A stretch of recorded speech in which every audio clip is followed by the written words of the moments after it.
Has it really been 2 years since the last bingo book? Now that's what you call some professional work right there. Maybe it's time to throw on this super suit, because things are not looking like they used to. The force time stuff is pretty decent conceptually, but it came at a cost of tactics and strategic means. The general consensus is you satisfy a gimmick with a specified FR attack and then proceed to work your way through massively inflated HP. Okay, I see you.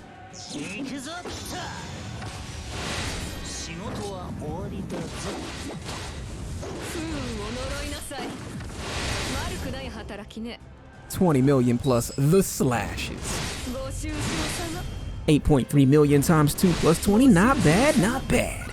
Perhaps I was a bit hard on Ash's BT. It is similar, but not as good as this. Since thunder always comes after lightning, ka-chow! Oh boy! I can't wait to token Ash's BT. Listen up, game. Hand over the BT, or the fat lady gets it, see? Yeah, see? It could be worse, right? I could be wearing a metal vest in the middle of the desert. Are there any more excuses I can come up with to try and rationalize this terrible decision? Oh yeah, Ace exists in this game. Almost forgot the man was a unit. Type 0 is pretty popular, right?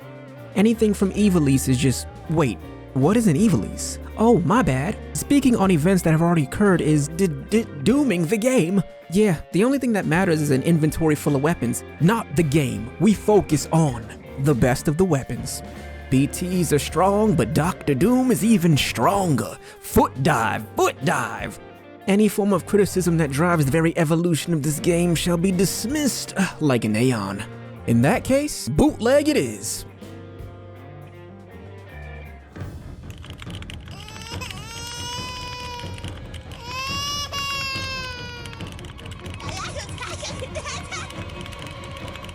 This is mighty outlandish. Then again, if I got hit by a truck, I'd be in another world too. Isekai?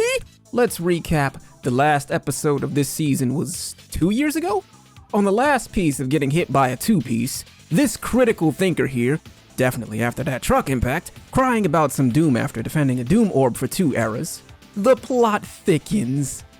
I'm not exactly against it. My application for the Legion of Doom is currently processing. Oh boy, I'm gonna be a villain. There is Doom Eternal. It's a pretty good game. Unless you're out here playing Dora the Explorer's Backpack Adventure for the Game Boy Subtraction 2. You play stupid games, you win stupid prizes.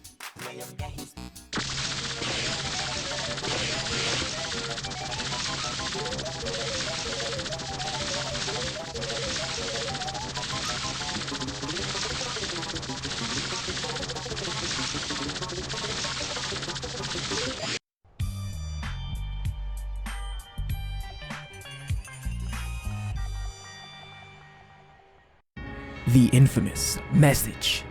This is a quest for advanced users. This should be good. Let me go on with my framed confusion and what in the Resident Evil 3 Nemesis? Taking 5 actions in a row puts you in a boat that you don't want to be in, and suddenly the paddles don't apply to the navigation anymore. I'm pretty sure in a turn-based game you're supposed to actually take turns, right? Even the Michelin Man is getting tired of this. It was possible to beat this thing up like a FedEx package, but I wanted to see where this masterclass in game design was actually going. Oh, I get it. You can't walk on the sidewalk, but you can walk in the driveway. Gotcha. Realistically, what happened was, take 5 turns to defend yourself, you get nuked. Take 3 as in 1 per character on your team, and get nuked. Not only does dishing out more attacks on my turn from enemies defeat the purpose of the combat system, this just incentivizes me to let the boss do absolutely nothing. Not because I don't want the boss to fight back and completely avoid a challenge, but because you're not giving me much of a choice. But just bring Tifa. Stop using all those supports they say, including that dumb cat with no damage. I beg your pardon? Don't underestimate the power of lasers. Stormtroopers take shots and miss. Cloud of Darkness takes shots and turns. That break condition that can sometimes be a nuisance in battle will be godly. Between the revenge counter and break to action skip, She will end up in front of the action bar eventually. She's a force of nature, so be expecting the same old thing. I never understood the need to hop on the newest thing when you've had this character be a menace for the entire history of the game. That's where the fun begins. Those laser beams are nice, moving like Yuri on ice, but we got one little problem. They don't hit twice. Well, aren't there two lasers attacking, so why not? Well, consistency. Every attack triggers the follow-up, so it makes sense to keep it on the tame side. We have to remember that this is still a team game, so what can be done to get it close to 2 hits? Easy solution. Team comp is the key, using Iroha's BT. So slept on. Percent scaling off of max brave cap that gets added at the end of attacks, not individual HP hits. It does exist though. That's more of a Jack Garland / Luna Freya type thing. This is the logic of the fixed damage. You're just getting extra damage for free. It is scaling damage added on top of your base damage. Excellent for traps, counters, follow-ups. Basically, 'tis what we call a free win. Wait, is that Ursula? Yeah, she's gone through many changes. When playing her, it's all about the flow. Not like those runny eggs from IHOP. Oh no, no, no. What is being referred to here is water. The thing about water is it's very natural, and playing her didn't feel like that. There were points in matches where she would just burn out. Hello? Where's all the skills at? Oh, don't worry about that. I just put the order in on Kiki's delivery service, and of course the skills are gone.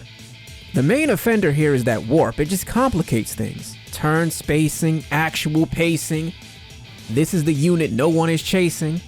Totally understandable, but the potential is still there to make some ridiculous plays. With the brave maintenance from the BT, it wasn't as bad now that she had more skills and refreshes. Take that HP attack, punch, kick, and spam away. She definitely gets more out of her turns now, making the warping a little bit less of a nuisance.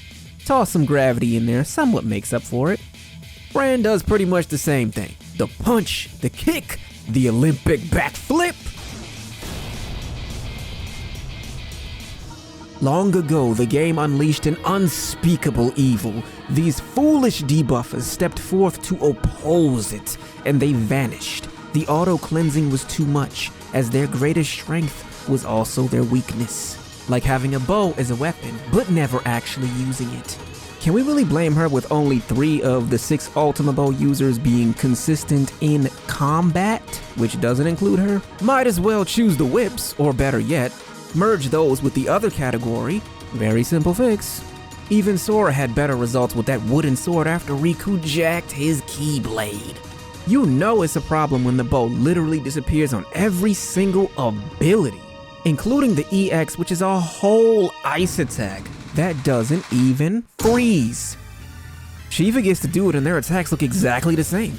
Elemental exploitation isn't exactly a new concept, you know, Shin Megami Tensei, except there's actually counterplay in those games. Why do we get locked down and then slapped up like I took a trip to 6th Street in Texas? Those videos are golden content-wise, maybe a little too cold on some occasions. There won't be any cops to break up these boss battles though, but we do have insurance. The BT and summon phase, using either to build momentum, isn't out of the ordinary, with 7 turns materializing instantaneously. The focus beyond that point would be to maintain a lead and close out the match ASAP. 3 turns and summon was always a cheat code, and with cheat codes, you run with it like Grand Theft Auto Unlimited Ammo. Same deal for breaks, consecutive turns, high turn rate. One cannot forget about the boss rushdown.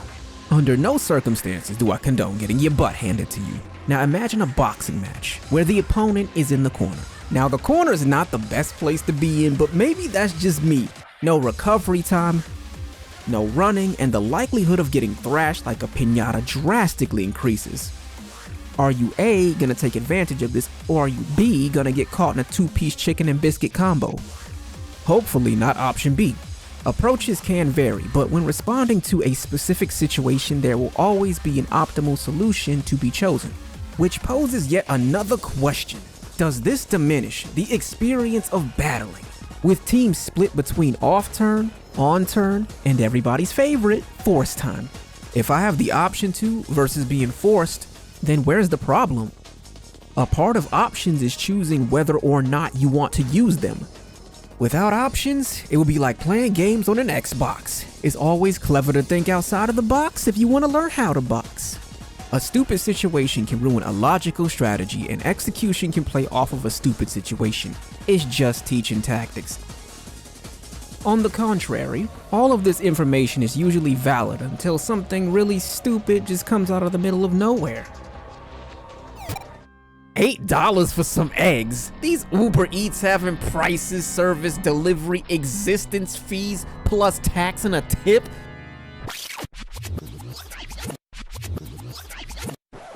I don't know what this fight was supposed to be, but Dark Shiva would have been a way better alternative. And Final Fantasy X came out how many years ago? Caius was the first to have a BT that scaled off of a nearly dead mechanic. You guessed it, the break bonus. Not you get a bonus at work for taking a break. That's wishful thinking. That obstruction on the top of the screen that mostly benefits bosses these days. See, back in my day before the gasoline engine, we had to break and build Brave. Now we have the fancy Brave gains and rainbows off each hit. They're over-centralized, powerful, and faster. Most people can't handle that fast-paced lifestyle. It's like selling chocolate bars. These units are moving. Quwie does not play games. We've got every color like a bag of Skittles. Taste the explosive rainbow. Busted BT can take numbers from 0 to 1,000,000. Rex? How did he even get in the game? It's anyone's guess. Preemptive strike that scales off of his overhead with the BT, keeping the duration from dropping. Really nice cover thunder unit, but where was all of this in 12? You died in like the first 10 minutes, man. It's nothing like each subsequent hit not maxing to result in doing absolutely no damage. The one who takes full advantage of stat boost because Brave gain on hit with an explosive EX. The God Hand, Lise. Totally underrated. I mean, look at all that cash back. Can't go wrong with these hands. Miss EX copy damage, Iris the Virus with Brave gains on hit. Same for Ruber Caliente with the busted counters. What a mess. Here's an idea. Risk reward, team play, FR gauge that scales off of mechanical play versus Simon Says. Incrementally using the bar rather than exhausting the entire thing for a generic damage boost. In conclusion, break bonus barely does any work with a mere 500+% to tell players they're hitting ones because we can't have you being too capable now. That's against the rules. Or even better, how about zeros? Which brings me to the next point, assessing the situation and game design. For the sole purpose to stay a step ahead of the game, let's start with analyzing this past fight as Exhibit A. They want you to count to 12. Your actions, the Lufenia Orb, the Star Wars credits rolling on the screen, numbers obstructing the view, match duration, but can't take into account how pointless this is. With all these numbers on the screen, they better be going to my bank account. Characters such as Vayne are designed to act multiple times while playing Keep Away, which causes the boss to end up in front of you anyways? Meanwhile being synergy? If that's the case, you might as well just use somebody else because he becomes counterproductive. Exhibit B, this ghost. It has two mechanics, summoning more ghosts and perfect evasion. After the ghosts die, then you can kill it. The momentum of the fight is already decided by RNG once it starts. This ghost is drunk. He doesn't know where he's gonna end up next, in front of the team, behind the team, in middle of the team, on Steam, perhaps at a reduced value of 90%, just like the damage was. We had gimmicks and Lufenia orbs keeping out more effective teams than the synergy. Funny as the original purpose was to do the exact opposite. This is where the gimmicks got dangerous. They made it okay to use outdated fights, to slap whatever on it, while countering new units. Not to be confused with mechanics. See, they're two sides of the same coin. The Sanctuary Keeper fight. Needed debuffs on you in order to initiate the warp, cripple the team, and increase its damage output all at the same time. No, not all gimmicks are bad, but mechanics are built in and gimmicks are used as a means of a selling point. Wait a sec, I was right the entire time? Sounds like an excellent timestamp for a YouTube video. Making the game tedious just makes people want to go play something else. Design is subjective, but you can't ignore objective information, while throwing subjectivity in defense mode, and possibly contort information and make it about difficulty when that's not the topic. Shall we switch then? Exhibit C, difficulty. This tree here is nothing a good uppercut can't fix. Setting up launches is the only way to hurt it below 20%. Excuse me? But trying to set up launches while having bad turn spacing means it suddenly takes 0 damage until it moves. The first 80% is basically the equivalent of a Windows update. My single target strategy had not changed at all for this fight or for any other one because there's no point to. Single target DPS, summon at a decent percent to take a massive nuke off the summon, which somehow bypasses the 20% condition. The only difference between the Spiritus fight and the Shinryu fight is that the Spiritus fight just had more HP, and the random condition to push Sid Rains in order to make that yen rain. The native difficulty of this fight is just normal. You get really good at catching this stuff when you've seen a message that says easy mode is now selectable. High HP and long fights don't equate to hard fights. It equates to tedious when there's no real encounter being made, it's just health and resistance. Picture comparing DMC3's Virgil to FF12 Yzmat. A good fight will test your skills, and a bad fight will test your patience. The Espers were gifted great powers and used it to rebel against the gods. How did the battle go? Well, they got washed like some dirty laundry. That's a fantastic example of how you can have everything but not know anything. A force weapon won't magically make a player better at the game.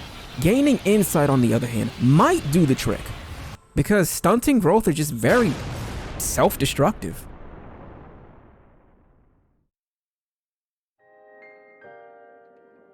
This game solved the problem that most JRPGs have. It created a dynamic, turn-based battle system. It's up there with the good ones. I'll give it like top 20. Grandy is still first place, don't get it twisted. Decisions being made matter, or at least they did. They seem very adamant about turning it into Disgaea Fantasy or Magikarp used Splash and nothing happened. When you defeat the purpose of your own game, that drives people away. Tackling content in your own way is really what counts. That's what makes creativity perfect, and no, you can't put a cap on that. So, that one there was a violation, personally.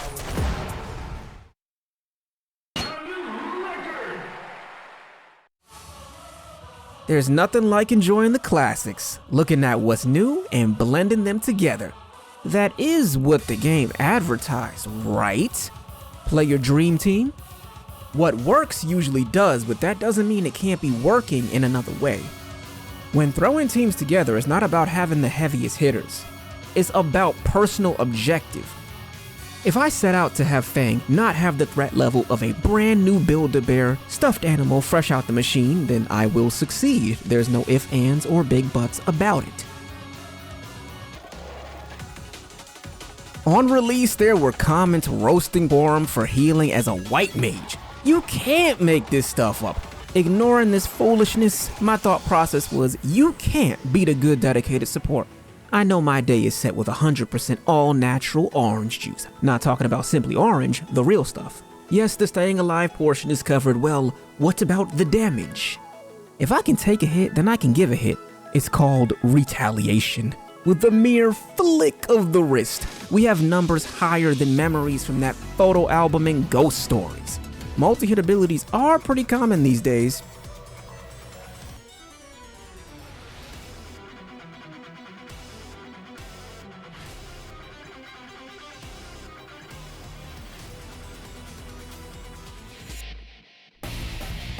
Follow-up attacks, the certified Dissidia Classic, and off-turn.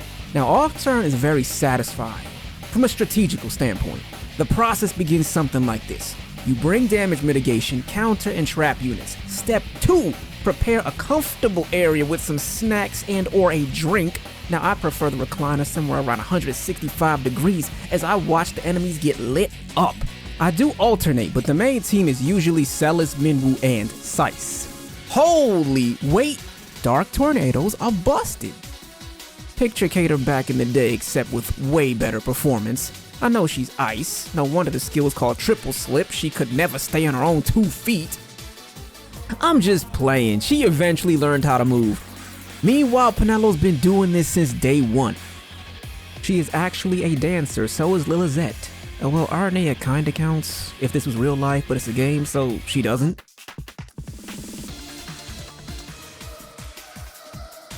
This shows the potential that Force Time has, but it gets masked by all the absurdly specific conditions to fulfill the same objective, HP bonus. Playstyles versus playing for conditions is a sweet spot. Why do you think I named launches Final Fantasy Airlines? It was distinct enough to be its own style. Speaking of which, Final Fantasy XIII had a pretty decent way of handling launches. Maybe that should have been taken into consideration with this game, you know, stagger, launch. DFFOO is the pinnacle of excellence. $70 AAA games? Please, you really think those games are gonna be better than this one? Thou shalt keep thy mouth shutteth at all times. There's something wrong. This game's perfect. What are you talking about? Here comes the complaints. The queen is casting recast into another recast. I fail to see where the problem is. If you possibly do see something wrong, guess what? It's gonna be your fault. I see hit coming, I move. You saw hit coming, you stayed. You don't wanna get hit, then move out the way. I don't want to hear that I don't have control excuse. You got time to get Starbucks, you got time to turn the phone off. You don't even drink the cappuccino, you just hold the cup for like 2 hours. I have a legitimate question, like, should we put Domino's at the top? I mean, Pizza Hut definitely isn't gonna be at the top, but Little Caesars without question is the bottom of the barrel. Cardboard pizza. Papa John's is like define mid in the dictionary, but that Chuck E. Cheese pizza is still above Little Caesars, but I wouldn't necessarily put it. You know what? This is why we just pick homemade pizza. It's pretty strange how the solution to problems ended up causing even more problems. Maybe it was never meant to be a solution at all. There's some food for thought. Now we gotta get the final honest ratings in here for the game. Maybe they could have been different, but it is what it is. They have their priorities, right? A good idea would have been to focus on 6-man fights and keep weaker units up to date. It's not like the potential isn't there, just look how much work was put in without Force Time. Sweet memories. This was the first Shinryu. Nothing special though, basic mob with an inflated health pool and paralyzed that you were expected to eat. This pretty much set the tone for future matches because nothing was done to create an encounter or test player skill, it was just a bullet sponge. Launches, follow-ups, FR time, G to the GGG. You have the formula for every fight beyond this. Let's not forget about off turns. That is a factor in this equation too. The more HP gets increased, the higher priority damage becomes, which reduces options and kills the uniqueness of units. Force Time isn't terrible, it's just flawed. I used Emperor's LD rather early and did not focus on the scaling. I was having fun and just said the gold numbers. Everyone gets excited with some numbers, but there's more to it than that. A lot more. Character roles nowadays are just all over the place.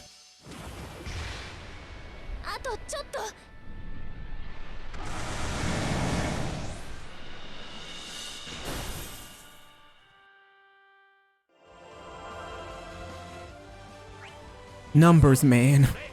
The priority is to get FR up ASAP and chain echoes. In true echo fashion, it amplifies the original, meaning if that wasn't fixed, this sure enough wasn't gonna do the trick. That's why no one opens with Aerith's FR. It is such a pain.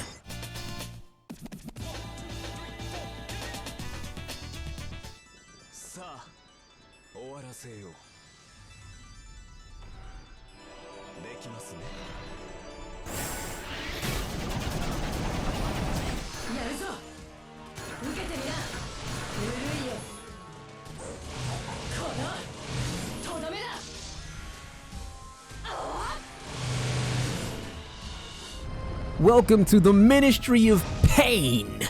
Mathematically, you still need aura calculation, being that FR's amplified damage. While it is a nuisance to hit like a piece of paper without golden numbers, making a decent team still matters. This fight sucked. It catered to the featured banner as per usual, and you wonder why people keep skipping. If there is a will, use it to kill right away. The idea here was scaling stats with Pain, enchanting / turn manipulation with Luna Freya, then Tifa just went off. I've been messing around with different ways to use the gauge rather than exhausting the entire thing, because that's the key to actually solving this mess. But will they fix it? Wishful thinking. Saving a bit of gauge for a BT attack nuke that specifically has more than 2 hits can pretty much make or break a match.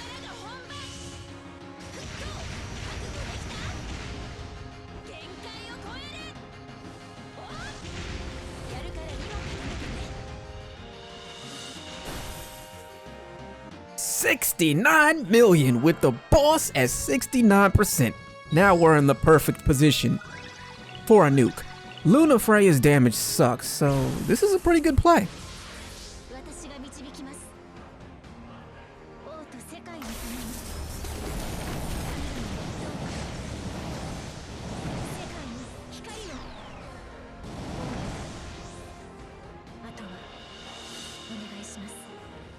They really don't get it with this 99 to 999% stuff. There's one turn and one summon. What will the brave damage look like? Place your bets, place your bets. Can I get a one here, or another one here? With one turn on the FR? One.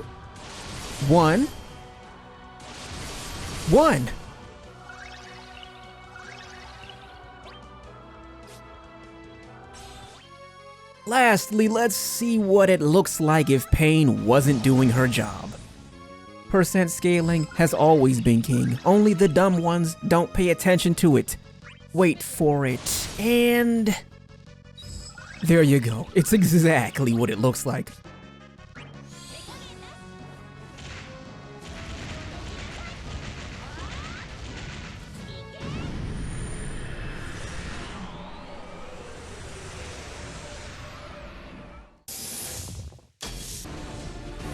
I know I said I was done, but I'll make an exception since this is the final FEODT. The first slice. Oh, let's go! The second impact. And the third strike. He's done. Get him out of here. I just threw a whole bag of Skittles at his forehead. What's he gonna do? This boss is just straight garbage from the garbage dynasty.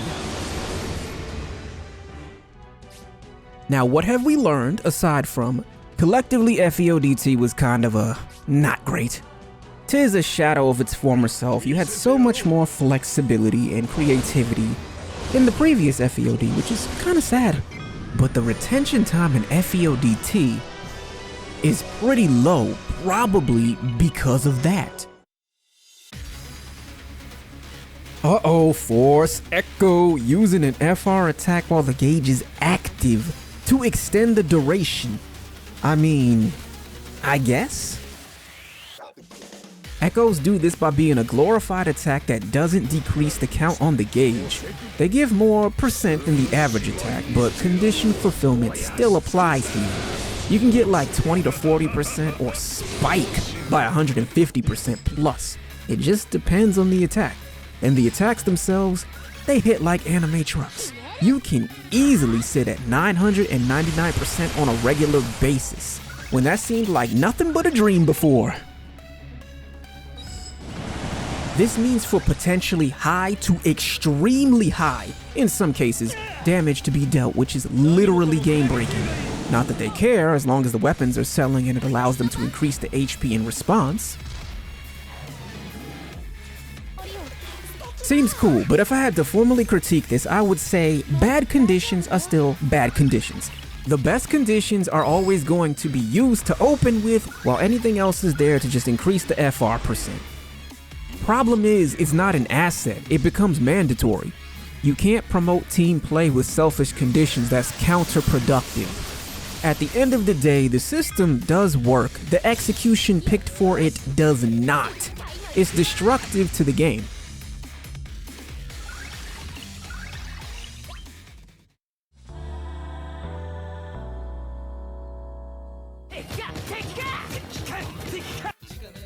Music to my ears. I love it when a plan comes together.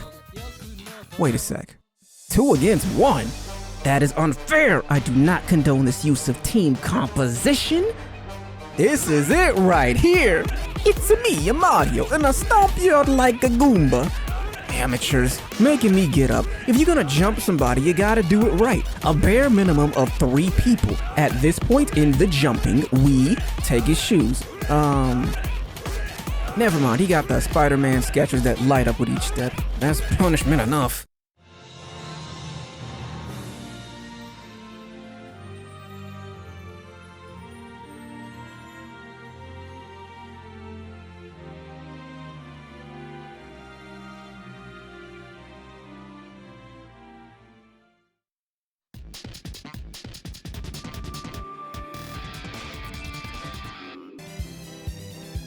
So you think you know RPGs? I know a little something about taking a shot. How did that finishing move go again? Jackpot.